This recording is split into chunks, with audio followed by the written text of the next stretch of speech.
السلام علیکم ورحمۃ اللہ وبرکاتہ۔ پیور ڈسکشن کے تمام ممبران کی خدمت میں سلام عرض ہے۔ گروپ کو بند کیا گیا ہے، ایڈمنس کے لیے اونلی کھولا گیا ہے تاکہ جو ڈسکشن گفتگو کا سیشن ہے محترم زاہد خان صاحب کے ساتھ اس کا آغاز ہو سکے۔ محترم زاہد خان صاحب، فیصل بھائی آؤٹ آف اسٹیشن ہیں، اگر آپ فارغ ہیں موجود ہیں تو تشریف لے آئیں۔ خدا کا سلام ہو اجالا صاحبہ، 2 دن چھٹی پہ تھا تو میں بھول ہی گیا، آج میں حاضر ہوں، تو جب آپ کے پاس آپ تیار ہوں تو ہم معرفت الہی کے سوال و جوابات کرتے ہیں۔ جی محترم زاہد خان صاحب، خوش آمدید۔ میں پہلا سوال آپ سے کرتی ہوں۔ ایک قرآنی آیت ہے کہ اگر ہم اس قرآن کو کسی پہاڑ پر اتارتے تو اللہ تعالیٰ کے خوف سے وہ ریزہ ریزہ ہو جاتا، اس کا کیا مطلب ہے؟ پہاڑوں سے مراد فرشتے بھی ہیں اور اعلیٰ مخلوقات بھی ہیں۔ تو ابھی وہ آیت مجھے یاد نہیں آ رہی کہ یہ امانت ہم نے آسمانوں اور زمینوں کو پیش کی اور انہوں نے اس کو اٹھانے سے انکار کر دیا، اور دیکھو ایک شخص آیا، وہ اپنی جان پہ ظلم کرنے والا تھا اور حالات سے لاپرواہ ہو کر اس نے اس کو اٹھا لیا۔ تو مراد یہ ہے کہ اس کائنات میں کوئی تو ہوگا، یا کہ اس بانسری میں کوئی نہ کوئی تو گیت ہوگا غم کا، کوئی نہ کوئی تو آئے گا جو خدا کی دنیا لے کے آئے گا اس زمین پر، اور وہ حالات سے لاپرواہ تھا کہ کیا بیتے گی اور کیا ہوگا اس کے ساتھ۔ ان سب سے لاپرواہ ہو کے اس نے خدا کی امانت، دی کنگڈم آف گاڈ کے خدا کی بادشاہت کو اس نے اپنے موڈوں پر اٹھا لیا اور خدا کی بادشاہت لے آئے گا۔ محترم، آپ نے جس آیت کا حوالہ دیا ہے کہ اس امانت کو زمین و آسمان کے سامنے پیش کیا اور سب نے اٹھانے سے انکار کر دیا، یہاں امانت سے مراد کیا ہے؟ مطلب ایسا وہ کیا کام تھا؟ اگر آپ کہتے ہیں وہ زمین و آسمان کی بادشاہت لے آئے گا، کیا یہ کام تھا؟ سوری، شاید بولنے میں مجھ سے کچھ چوک ہو گئی ہے۔ میرا یہ کہنے کا مطلب تھا کہ کیا آپ کا یہ مطلب ہے کہ وہ زمین پر خدا کی بادشاہت لے آئے گا، لیکن ساتھ ہی آگے خدا تعالیٰ نے فرمایا کہ وہ ظلومن جہولا تھا، یعنی وہ ظالم بھی تھا اور جاہل بھی تھا، اس کا کیا مطلب ہے؟ پہلی مراد یہ ہے کہ خدا کا زمانہ زمین پہ آ جائے گا، لیکن ساتھ ہی یہ کہا گیا کہ نیا آسمان اور نئی زمین ہوں گے، یعنی کہیں سے وہ شروع ہوگا معاملہ۔ آسمانوں پہ بھی خدا کی بادشاہت اور زمین پہ بھی نیا انسان ہوگا۔ وہ ظالم تھا، یہاں ظالم سے مراد یہ ظلم نہیں ہے، یہاں مراد لی جائے گی کہ وہ اپنی جان پہ ظلم کرنے والا تھا، اس نے ہر ظلم کو برداشت کر لیا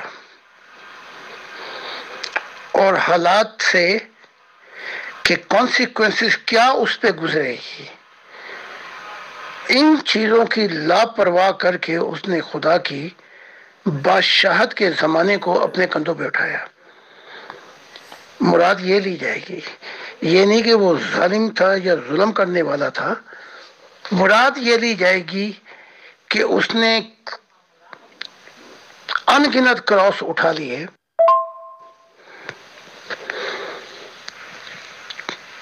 بائبل میں تورات میں کہتا ہے خدا کی ساتھ کہ میں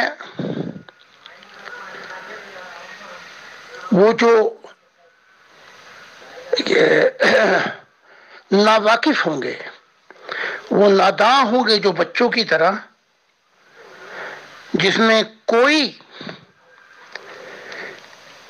یعنی کہ وہ حکمت نہیں پائی جائے گی، بچوں جیسی عادتیں ہوں گی اس کی، میں ان سے اپنی دنیا لے آؤں گا۔ کیونکہ ابلیس میں حکمت بڑی کوٹ کوٹ کے بھری تھی، اور بہت سے انبیاء بھی آئے، لیکن ایسے نادانوں سے جس سے امید تک نہیں ہوگی نہ ابلیس کو اور نہ کسی اور کو، خدا کہہ رہا ہے میں ان سے لے آؤں گا۔ یا مراد جاہل سے یہ ناگوار، جاہل سے مراد لی جائے گی کہ اس کا علم بھی محدود ہوگا۔ میں ایسے لوگوں کو چن کر اپنی بادشاہت لے آؤں گا، اور وہ ہر چیز عواقب سے لاپرواہ ہو کے ظلم، جاہلیت کیا ان پہ ہوگا اس کی پرواہ کیے بغیر میری محبت میں انسانوں کی کشتی کنارے لگا دیں گے۔ مطلب یہ ہے اس کا۔ میں آپ کو ایک چھوٹی سی مثال دیتا ہوں۔ ایک حملے میں بال میں بچا، حملے تو 5-6 ہوئے، وہ قید بھی گزار رہے ہیں، بڑا بچا ایک ایک کر کے، بلکہ میں بھی زخمی ہو گیا، اور دوسری طرف سے ایک مارا گیا، یعنی کہ شدید زخم ہوئے، اور پھر اس کے بعد مقدمہ عدالتوں میں ہوا تو 4-5 مہینے پیشیاں پڑتی رہیں، بلکہ ہر دوسرے دن۔ تو آخر میں مقدمہ تو میں جیت گیا، لیکن جج نے مجھ سے ایک بات کہی وہاں پہ، واگنا بڑا مشہور جج ہے، جرمنی ہے، اس نے کہا تو بڑا ظالم ہے، اور اس نے مجھے یہاں تک کہا کہ تو جاہل بھی ہے، یعنی کہ تو نے جرمنی کو بھی وقت ڈالا ہوا ہے، اور تو نے اپنے فیملی کے لیے بڑا ظالم ہے، ان کو بھی مروائے گا، اپنے آپ کو تو مروانے پہ تل گیا۔ یہ تاریخی الفاظ اخباروں میں بھی آئے، اور میڈیا نے اس کا بتایا بھی۔ اتنا جاہل پن کہ اپنے آپ کو ہی مروا رہا ہے، اور اتنا ظالم اپنی فیملی کو بھی، اپنے بچوں کو بھی تو نے، اور جرمنی کو بھی مصیبت ڈالی ہوئی ہے۔ تو اس نے مجھے مشورہ دیا کہ کچھ سوچ، کیا تجھے حالات سے نا واقف ہے؟ کیا تجھے خبر نہیں کہ تو کیا کر رہا ہے؟ کیا تو یہ زندگی سے خودکشی کرنا چاہتا ہے؟ تو میں نے کہا کہ مجھے اپنے خاندان سے ہی محبت ہے، بچوں سے بھی محبت ہے، لیکن میرا خاندان 10 افراد نہیں ہے، میرا خاندان پوری انسانیت ہے۔ میرا خاندان جو ہے یہ پورا جرمنی ہے، 23 کروڑ۔ جب میں نے یہ بات کہی تو وہ خاموش ہو گیا، اسے سمجھ نہیں لگی۔ پھر میڈیا نے ان الفاظوں کو لکھا کہ اسے کہا جاتا ہے انسانیت سے پیار رکھیے۔ جی محترم، بہت بہت شکریہ، آپ نے تفصیل سے بیان کیا۔ تو اس کا مطلب یہ ہے کہ ظلومن جہولہ کا لفظ جو ہے یہ یہاں پہ مدح کی سینس میں، تعریف کی سینس میں استعمال ہوئے ہیں۔ اس سے پہلے میں نے مرزا غلام احمد قادیانی صاحب کی جو اس آیت کی تفسیر پڑھی تھی، اس میں بھی انہوں نے بھی یہی کہا تھا کہ یہ الفاظ مدح میں استعمال ہوئے ہیں، جبکہ اس کے علاوہ جتنے بھی مفسرین کو میں نے پڑھا انہوں نے کہا کہ یہ نیگیٹو سینس میں استعمال ہوئے ہیں۔ بہرحال چلیں، یہ بات بھی کلیئر ہوئی۔ اب میں اگلا سوال پوچھوں۔ یہ سوال ہمارے ایک محترم ممبر نے بھیجا ہے۔ انہوں نے پوچھا ہے کہ کیا ریاست مدینہ میں واقعی بھائی چارے کا ایسا عمل ہوا تھا کہ مہاجرین مکہ سے ہجرت کر کے جب مدینہ گئے تو رسول اللہ صلی اللہ علیہ وسلم نے مہاجرین اور انصار کے درمیان مواخات کا رشتہ قائم کیا تھا؟ تو کیا واقعی ایسا ہوا تھا کہ مدینہ کے انصار نے اپنے مہاجرین بھائیوں کے ساتھ جو کچھ بھی ان انصار کی ملکیت میں تھا وہ شیئر کر دیا تھا، آدھا آدھا تقسیم کر دیا، حتیٰ کہ کسی کے پاس زیادہ بیویاں تھیں تو اس نے ایک بیوی کو بھی طلاق دے کر اپنے مہاجر بھائی کے نکاح میں دے دیا۔ اس بارے میں وضاحت فرمائیے، شکریہ۔ مہاجر اپنا سب کچھ کھو کے آئے تھے مدینے، بیچاروں کے کاروبار پیچھے رہ گئے، بڑے بڑے ظلم برداشت کیے۔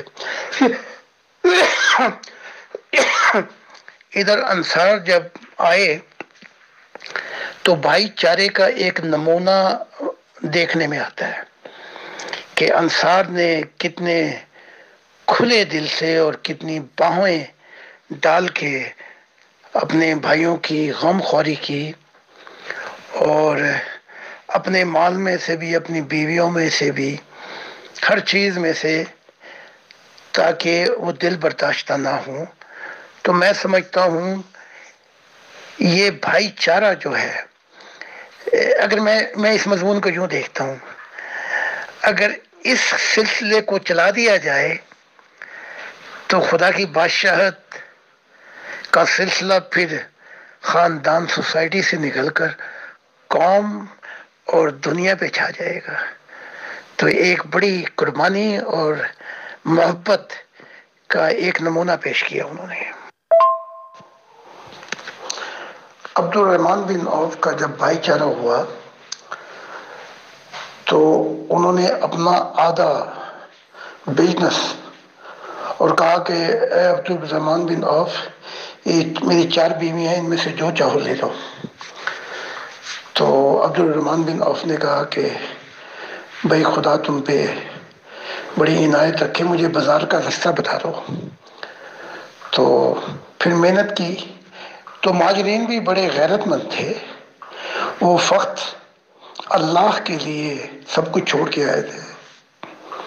تو اے کاش مسلمان ان چیزوں کی روح کو پہچانتے تو شاید بہت پہلے کوئی نہ کوئی آ جاتا اور خدا کی بادشاہت آ جاتی، کیونکہ خدا کا عہد کسی کے لیے خاص نہیں ہے۔ وہ کوئی قوم ہو جو بھی چاہے گی کہ خدا کی محبت میں ہر قربانی دینے کے لیے تیار ہو جائے تو خدا ان کو چنے گا، اور خدا کی دنیا تو آنی ہی آنی ہے۔ اگر یہ ظاہر سے نہیں آ سکتی تو کوئی اور لے کے آئے گا، تو چاہے سارے بے وفا ہو جائیں، خدا کی دنیا تو آئے گی، یہ صرف وقت کی بات ہے۔ جی محترم، بہت شکریہ۔ اس کا مطلب ہے کہ یہ سارا کریڈٹ جو ہے یہ رسول اللہ صلی اللہ علیہ وآلہ وسلم کو جاتا ہے، کہ جن کی تربیت سے اتنے زیادہ ان کے جو صحابہ تھے وہ ایمانی اور اخلاقی طور پر اتنے زیادہ تربیت یافتہ ہو چکے تھے کہ وہ اتنا عظیم اظہار کر سکے۔ بہرحال یہ سارا کریڈٹ ان کو جاتا ہے۔ اب ہم آگے چلتے ہیں۔ محترم، آپ نے اکثر بتایا ہے کہ جب انسان مر کر اگلے جہان میں جاتا ہے تو فرشتے حساب کتاب کرتے ہیں اور جس قسم کے جہان کے لائق وہ ہو وہاں بھیج دیتے ہیں، جبکہ ایک حدیث میں ہے کہ رسول اللہ صلی اللہ علیہ وسلم سے ایک بدو نے سوال کیا کہ قیامت کے دن حساب کون لے گا؟ آپ نے فرمایا اللہ۔ اس پر وہ بدو ہنس پڑا۔ آپ نے پوچھا کیوں ہنستے ہو؟ اس نے کہا اللہ بہت کریم ہے، کریم جب غلبہ پاتا ہے تو معاف کر دیتا ہے۔ تو یہ جو اختلاف ہے کہ حساب اللہ لے گا یا فرشتے لیں گے، اس کے بارے میں آپ کیا فرماتے ہیں؟ میں نے ہمیشہ محمد کو نبی اور رسول اللہ کہا، اور اب جو کتاب میں محمد نے مجھ سے کہا وہ میں نے لکھ دیا۔ مسلمان یہ سمجھتے ہیں کہ میں محمد صاحب کی یا عیسیٰ صاحب کی یا کسی اور کی بےزتی کر رہا ہوں۔ اسی طرح عیسیٰ کے جو ماننے والے تھے انہوں نے بڑی قربانیاں دی، ایک ایک کر کے وہ مارے گئے۔ موسیٰ کے ساتھ جو قوم تھی وہ سب کی سب ماری گئی، نئی نسل جو تھی وہ اس وعدے کی سرزمین پر پہنچی تو نبی کی قربانیاں، نبی کی زندگی، ان کا پلس اتنا زیادہ ہوتا ہے کہ وہ اپنا مائنس پے کر سکتے ہیں عالم ارواح میں۔ اب آتے ہیں آپ کے دوسرے سوال کی طرف۔ جو سچائی نہیں بدلتی، سچائی کا اظہار بدل جاتا ہے۔ جیسے اسلام کی یہ تعلیم دی گئی کہ قبر میں پھر فرشتے آتے ہیں، حساب کتاب ہوتا ہے، ایسا نہیں ہے۔ اب جو اصل اظہار پیش کیا جا رہا ہے کمپلیٹ سچائی، انسان کی روح کے اندر ہی ایک ایسا چپس ہے، بلکہ یوں کہہ لو کہ انسان اس وقت اپنی روح کے اندر خود ہی رنگ بھر رہا ہے، یعنی کہ روح بلیک اینڈ وائٹ، روح کا کوئی کلر نہیں ہے۔ تو جیسے جیسے وہ زندگی گزار رہا ہے، یا تو وہ نور کو اپنے اندر یا اندھیروں کو اپنے اندر داخل کر رہا ہے۔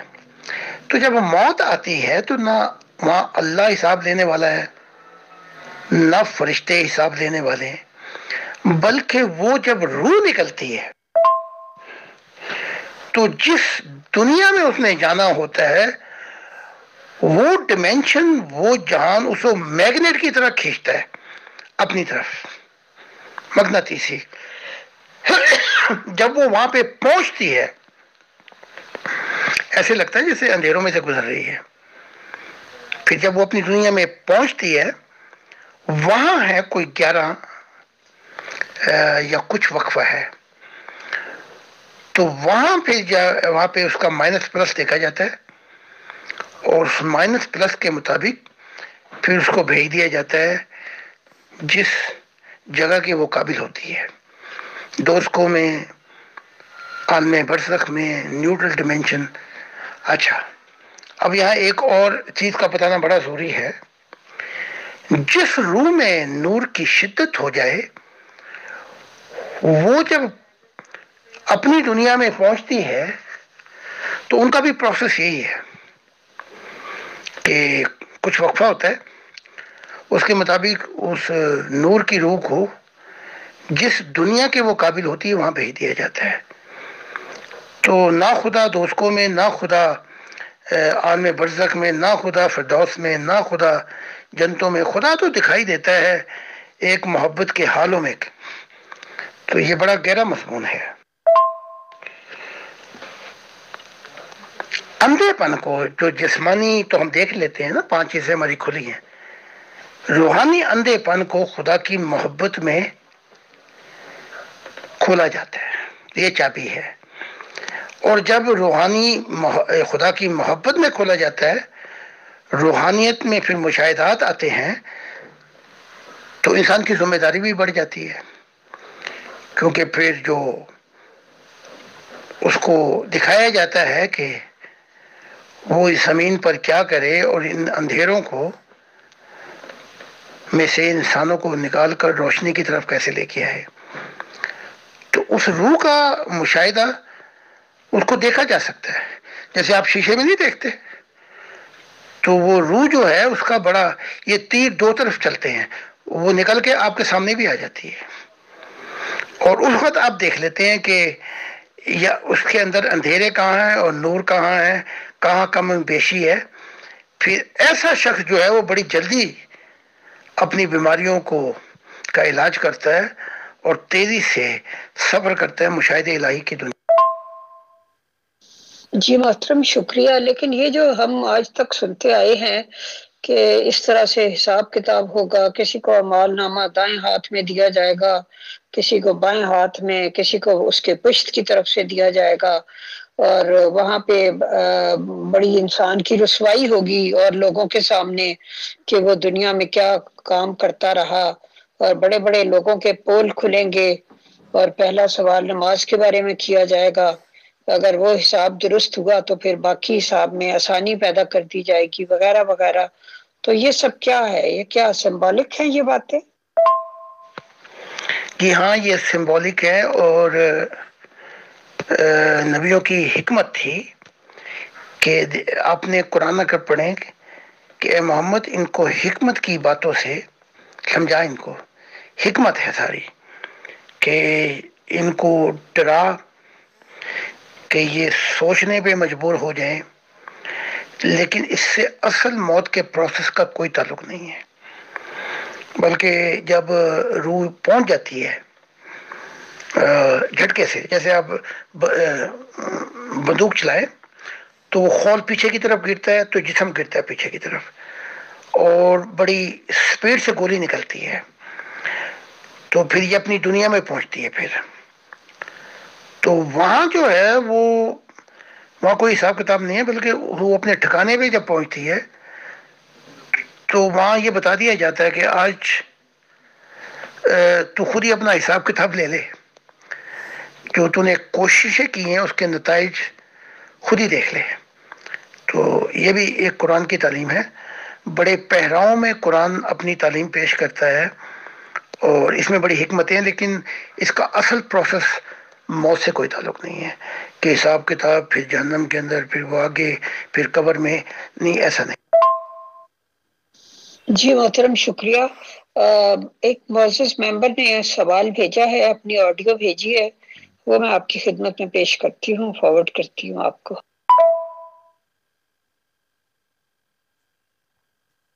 محترم زاہد خان صاحب، السلام علیکم۔ میرا نام سید محمد جہانگیر ہے۔ میں نے اپنی تصویر اور ایک میوزک بھی بھیجی تھی آپ کی خدمت میں، اور ایک سوال کیا تھا کہ اگر آپ کا خداوند قدوس سے ملاقات ہوتی ہے تو میرے بارے میں پوچھیے میں کون ہوں، اور جو جواب ملے مجھے دے دیجیے، مہربانی ہوگی آپ کی، لیکن آپ میرے فون بھی نہیں کاٹ دیتے، یہ آپ کی مہربانی ہے۔ اور میرے سوال کو کیے ہوئے بھی کافی دن ہو گئے، تو اگر موقع لگے تو جواب دے دیجیے۔ لوگ کہتے ہیں آپ جواب دیتے ہیں۔ جزاک اللہ، بارک اللہ، ربنا تقبل دعا۔ اللہ حافظ، ایس ایم جہانگیر۔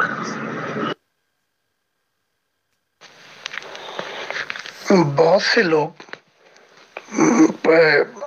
ہمارے خاص مسلمان پوچھتے ہیں خدا سے ملاقات ہو تو میرے متعلق پوچھنا۔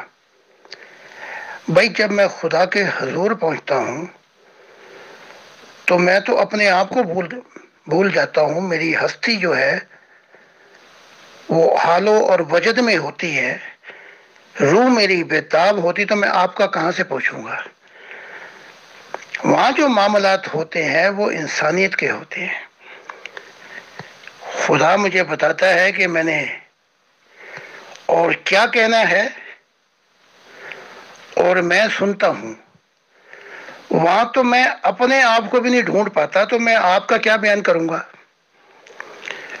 تو ایسے سوال مجھے ملتے ہیں کافی، اس لیے میں جواب نہیں دیتا کہ میرے متعلق پوچھئے گا۔ بھائی آپ خدا کی محبت میں اپنے آپ کو اتنا قابل کیوں نہیں کر لیتے کہ ایک جھونکا آپ کو بھی آئے ذرا وجد کا، اور پردے ہٹیں مشاہدے الہی کی دنیا کے، تو آپ پہ بھی یہ راز افشاں ہو جائے کہ وہاں پہنچ کے آپ بھی گونگے ہو جاتے ہیں اور بیان نہیں کر سکتے واپس آ کر۔ تو جب یہ کہتا ہے خدا، جو یہ کلمہ ہے لا الہ، کوئی نہیں، میں ایک ہوں، اللہ ہوں یا ایشور ہوں، جو بھی ہوں، تو خدا سے جب ملاقات ہوتی ہے وہاں دو نہیں ہوتے میرے بھائی۔ یہی تو مصیبت ہے مسلمانوں کی۔ اللہ کو ایک کہہ کے بت گراتے رہتے ہیں، لیکن اپنے بت نہیں گراتے، اپنا انکار نہیں کرتے۔ تو اللہ کی ذات وہاں پہ ملتی ہے جہاں پانی کی بوند سمندر میں گر کے سمندر ہو جاتی ہے، وہاں کے تو حال ہی اور ہیں۔ تو ان حالوں کو بیان کرنے کے لیے خدا مجھے انسانیت کے پیغام دیتا ہے، اس کے سوا کچھ یاد نہیں رہتا میرے بھائی۔ تو یہ ہزاروں کالیں اس لیے آتی ہیں، اور مضمون کہ میرے مطلب تم اتنے خاص نہیں ہو. تم خاص جب ہوگے جب تم اپنے آپ کو مٹا دو گے خدا کی منشا میں اور انسانیت سے آگے پہنچ کر روحانیت میں داخل ہوگے. تب آپ مجھ سے پوچھنا کہ بھی میرا حال چال پتہ کرایا. تو آپ تو خود بھی قابل نہیں رہیں گے کچھ بات کرنے کے. انبیاء کی روحیں بھی بےتاب ہو جاتی ہیں اس خدا کی ہستی کو دیکھ کر. بس ایک ہی الفاظ رہ جاتے ہیں, دیکھا نہیں جب وصل ہوا اور محمد آپ کے نبی نے کہا کہ مجھے دوبارہ اس دیار میں مت بھیج, بس اس حال میں رکھ جو میں اس وقت ہوں, جو تو یہ دیکھ رہا ہوں. تو جب یہ لوگ پوچھتے ہیں کہ ہمارا پوچھیں, جنہوں کا اندھا پانی دور نہیں ہوا اور روحانیت کی الفت کی دنیا میں پہلا قدم ہی نہیں پڑا, ان کو کیا خبر کہ مشاہدہ الہی کی دنیا کیا ہے. اور پھر جب خدا سے ملن کے حال میں آتا ہے تو کہ میں خود کو بھی پھر خود سے ڈھونڈ نہ پاؤں. انبیاء کی روحیں بھی بےتاب ہو جاتی ہیں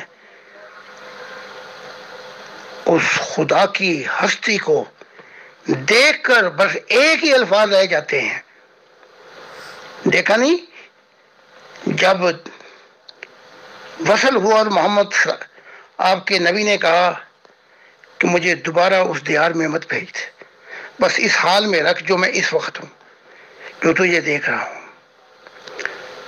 تو جب یہ لوگ پوچھتے ہیں کہ ہمارا پوچھیں, جنہوں کا اندھا پانی دور نہیں ہوا اور روحانیت کی الفت کی دنیا میں پہلا قدم ہی نہیں پڑا, ان کو کیا خبر کہ مشاہدہ الہی کی دنیا کیا ہے.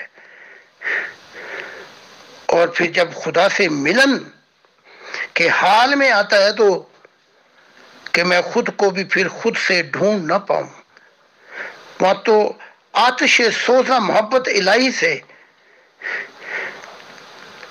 آگ جو ہے وہ سب کچھ جلا کے اپنے نور کا حصہ بنا لیتی ہے.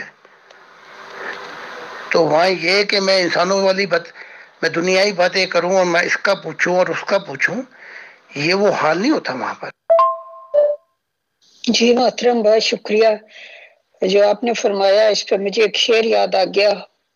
کیا کیا نہ ہم کو یاد تھے نقطے نئے نئے, کیا کیا نہ ہم کو یاد تھے نقطے نئے نئے, جب سامنا ہوا تو خطابت نہ ہو سکی. محترم, میں اگلا سوال پیش کرتی ہوں. بائبل مقدس کا آغاز پیدائش کے باب سے ہوتا ہے کہ خدا نے ابتدا میں زمین و آسمان کو پیدا کیا اور زمین ویران اور سنسان تھی اور گہراؤ کے اوپر اندھیرا تھا اور خدا کی روح پانی پر جنبش کرتی تھی. لیکن آپ اپنی کتاب میں اس وقت کا ذکر کرتے ہیں جب خدا خود بھی لاشعور سے شعور میں نہیں آیا تھا اور سرد اندھیروں میں تھا. اس کی کیا وجہ ہے, کیونکہ یہ اس سے بھی کہیں پہلے کی سٹیج ہے. اے چارہ گرے شوق کوئی ایسی دوا دے جو ہر غیر کی چاہت کو دل سے مٹا دے. تو وہاں ہر چاہت کو مٹا دیا جاتا ہے.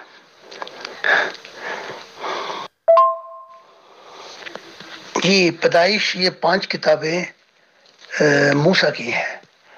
تو پتہ لگا کہ ابراہیم کے دور میں بھی کچھ نہیں لکھا گیا تھا, نوح کے اور آدم کے دور میں بھی نہیں. تو یہ منہ بند تھے اور خدا کی روح پانی پہ جنبش کرتے تھے. اب پانی جو ہے یہی سورس, اصل راز ہے زندگی کا, کہ جہاں سے زندگی شروع ہوتی ہے. تو پانی میں 2 چیزیں ہیں, 2 ایلیمنٹ ہیں ہریالے, ہائیڈروجن دو غالباً اور آکسیجن ایک کمبائن کریں تو پانی جو ہے وہ بنتا ہے. تو یہاں جو بہت لمیٹیشن اظہار کیا گیا ہے وہ یہ ہے کہ یہ طاقتیں ہائیڈروجن آکسیجن اور لامحدود طاقتیں جو تھیں یہ خدا کے اندر تھیں یا خدا کے ساتھ تھیں، یوں کہہ لیں آپ، دونوں اظہار ہیں. ان سے زندگی شروع ہوتی ہے. جی محترم، وہ تو آپ نے درست فرمایا، لیکن میں نے یہ عرض کیا تھا کہ بائبل کا جو آغاز ہے وہ وہاں سے ہوتا ہے جب خدا نے زمین اور آسمان کو پیدا کیا.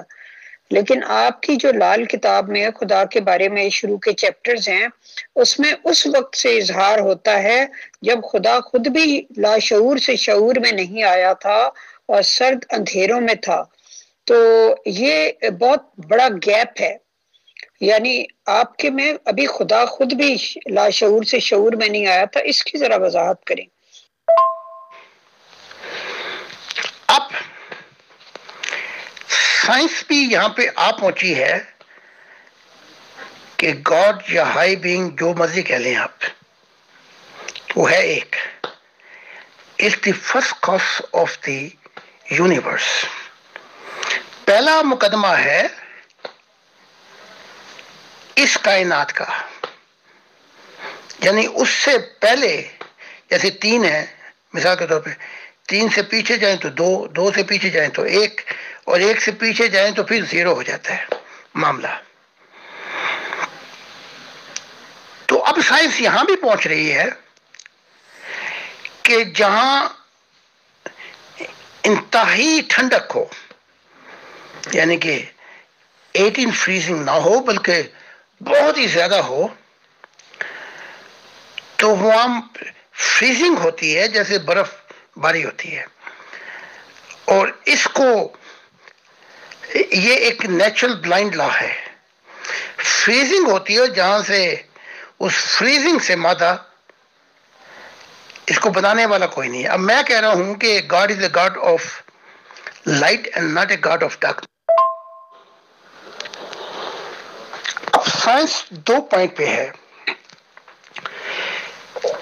کہ یا تو وہ جو بینگ تھا اس کے ساتھ یہ مادہ بھی تھا، یا پھر وہ مادہ جو اس کو استعمال کیا گیا ہے. یہ دو چیزیں ہیں. شعور اور انشعور کا جو میں پروسیس بیان کر رہا ہوں، انشعور وہ ہے جب وہ کانسیپٹ جو تھا جو کریشن کا اس کو ریالٹی میں نہیں لا سکا، یہ انشعور ہے. اپنی ذات تک تو وہ تھا، یہ انشعور ہے، انکانشسنس. کانشس جب وہ اس نے کانسیپٹ کو ریالٹی میں تبدیل کیا.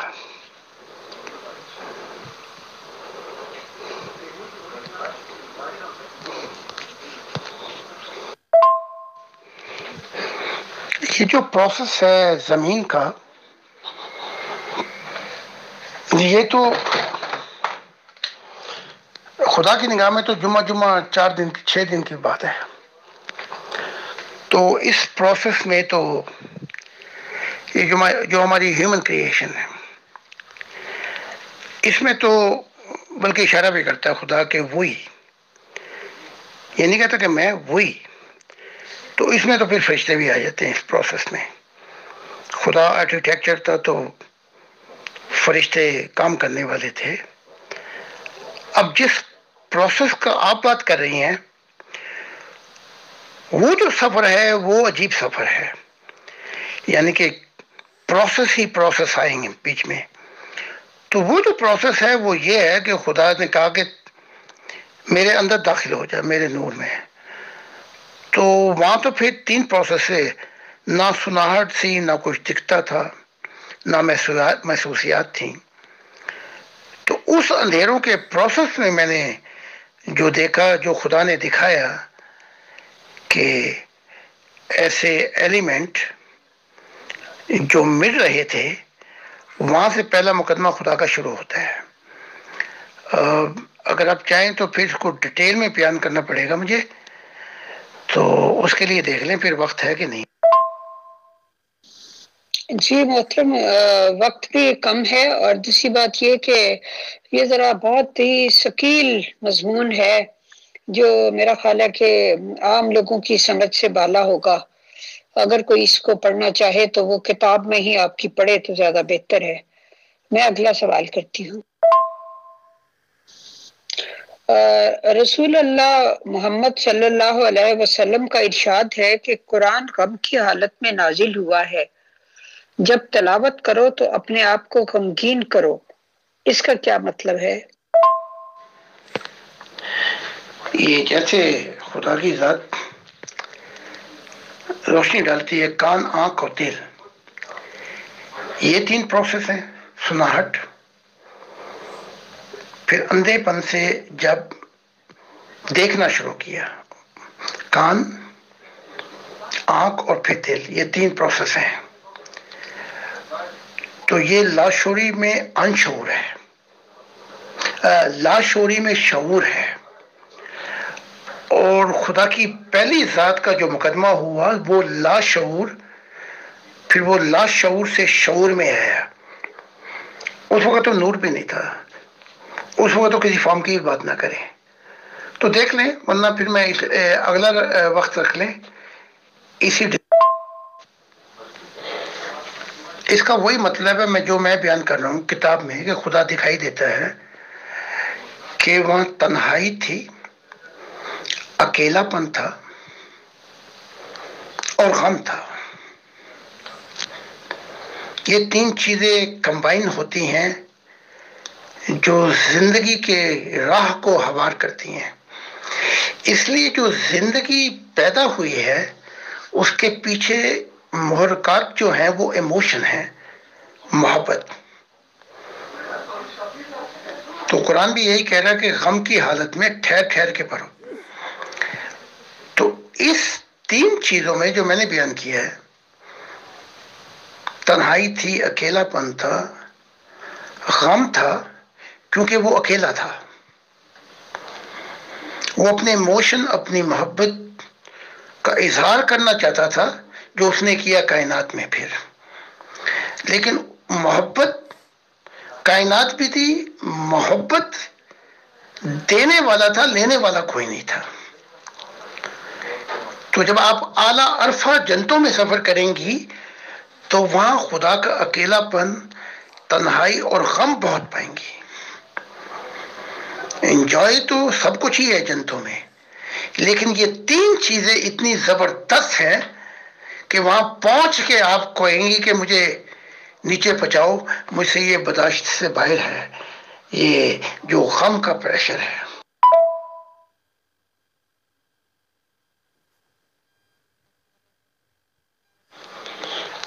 تو اس غم کی حالت جو جنتوں میں ہے، جو پہلے خدا تنہا تھا، اکیلا پن تھا، خالی خالی پن تھا، یعنی کہ ایموشن تھے، لینے والا کوئی نہیں تھا. ان جنتوں میں یہ حال ہو جاتا ہے کہ انبیاء بھی پھر نیچے اتر آتے ہیں، نیچے والے جنتوں میں. کیونکہ آپ نے سنا بھی ہوگا وہ بڑا بد نصیب ہے جسے غم نہ ملا. یعنی کہ خوشیاں تو ملی، غم جو ہے یہ پیار کی دولت ہے. جسے غم، خدا کا غم نہیں ملا وہ پیار کی دولت سے بھی محروم ہے. اور میں نے آپ کو ایک دفعہ بتایا بھی تھا کہ جنتوں کی چابی جو ہے وہ داخل ہوتے ہیں جو دل ٹوٹ چکے ہیں. خدا نے خود بھی کہا میرا پتہ یہ ہے کہ ٹوٹے ہوئے دلوں میں میں ملوں گا. تو یہ بڑا گہرا مضمون ہے، بس اہل دل سمجھ سکتے ہیں اس چیز. جی محترم، آپ نے بالکل ٹھیک فرمایا. غم جو ہے وہ ویسے بھی انسانی شخصیت کی بھی تراش خراش کرتا ہے، اس کو گہرائی اور وسعت عطا کرتا ہے. بہت سے فائدے ہیں غم کے، لیکن انسان چونکہ سمجھ نہیں سکتا تو ہمیشہ خوشی کی تتلی کے پیچھے بھاگتا رہتا ہے. اب میں اگلا اور لاسٹ سوال کرتی ہوں آج.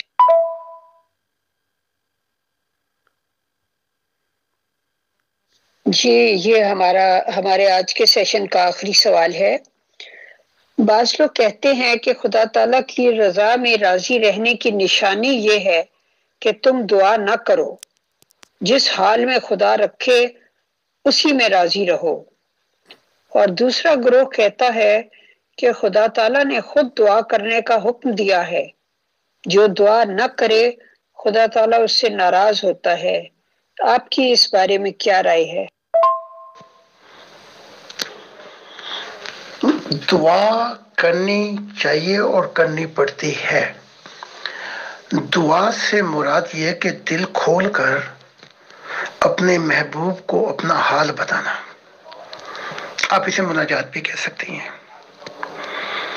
تو جب محب اپنے محبوب کو اپنے دل کا حال بتا رہا ہوتا ہے تو اسے ہینڈی تھوڑی مانگتا ہے، یا کہتا مجھے کوئی گاڑی دے دے یا جہاز دے دے یا مالدار بنا دے۔ محب اور محبوب، جب محب اپنا دل کھولتا ہے اور محبوب اس کا حال جانتا ہے کہ وہ اس کی محبت میں مٹا جا رہا ہے، تو خدا کی رضا میں راضی رہنے کا مضمون جو ہے وہ یہ ہے کہ محب پر ایک حالت طاری ہوتی ہے کہ وہ مٹ جاتا ہے۔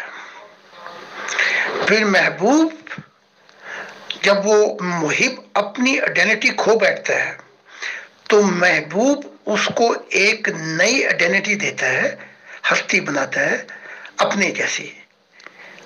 محبوب تو اسے بقا دیتا ہے اپنی محبت کی آگ میں، یعنی کہ پھر وہ محبوب کی سب چیزیں، سب عادتیں، وہ سب کچھ جل جاتی ہیں اس آگ میں، اور وہ محبوب کا ایک حصہ بن جاتا ہے۔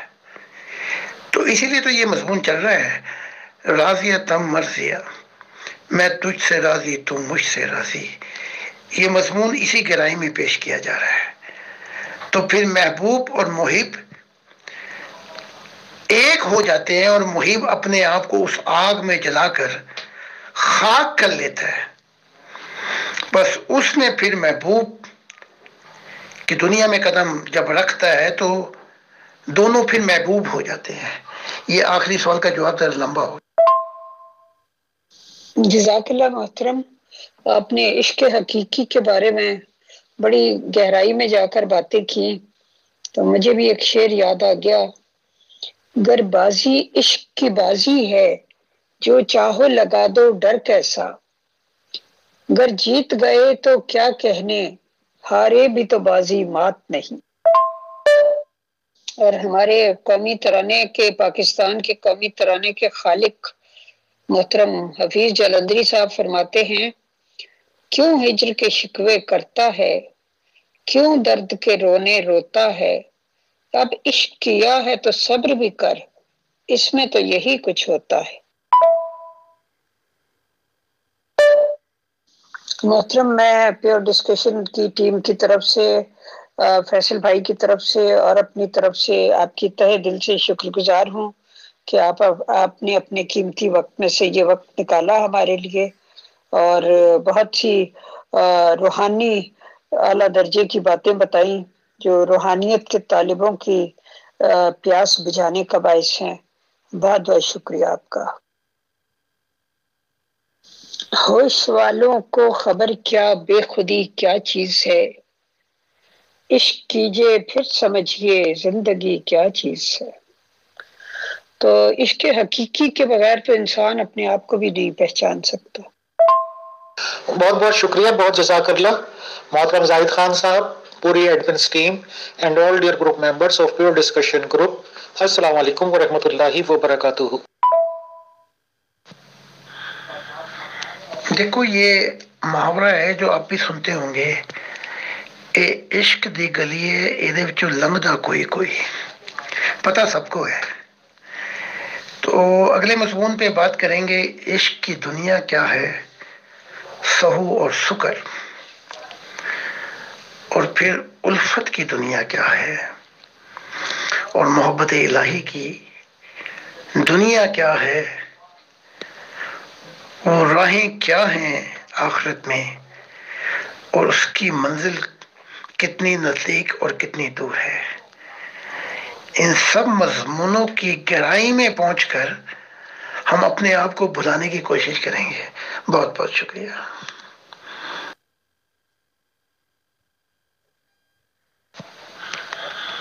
میں بھی بہت شکر گزار ہوں امیر فیصل صاحب، آپ کا بھی، آپ کی ٹیم کا بھی، مغل اجالا صاحبہ کا بھی، جو معرفت الہی پر سوال کرتی ہیں تاکہ کوئی پیاسا خدا کی محبت کا، کوئی بھوکا جسے تلاش ہے خدا کی، وہ اپنی دنیا میں محبت کی قدم رکھ لے۔ تو میرا کام یہ ہے کہ انسان کو اس موڑ پہ لے آنا کہ اس کے دماغ، اس کے شعور، اس کے ضمیر اور دل کو اس بات پر سوچنے پہ مجبور کر دوں دل سے کہ اس کا سفر شروع ہو جائے۔ بہت بہت شکریہ، اور سب کا دل کی گہرائیوں سے، اور ان کا جو خدا کی تلاش میں ہر جگہ پہنچے اور ہر جگہ تلاش کر رہے ہیں، کہ وہ اس خدا کو پالیں تاکہ زندگی کا مقصد جو ہے وہ ان کو اڑا کر اس منزل پہ پہنچا دے۔ میری دیوانگی پر یہ ہوش والے بحث فرمائیں، میری دیوانگی پر یہ ہوش والے بحث فرمائیں، مگر پہلے انہیں دیوانہ بننے کی ضرورت ہے۔ تے رکھ قدم اور پھر ویکھ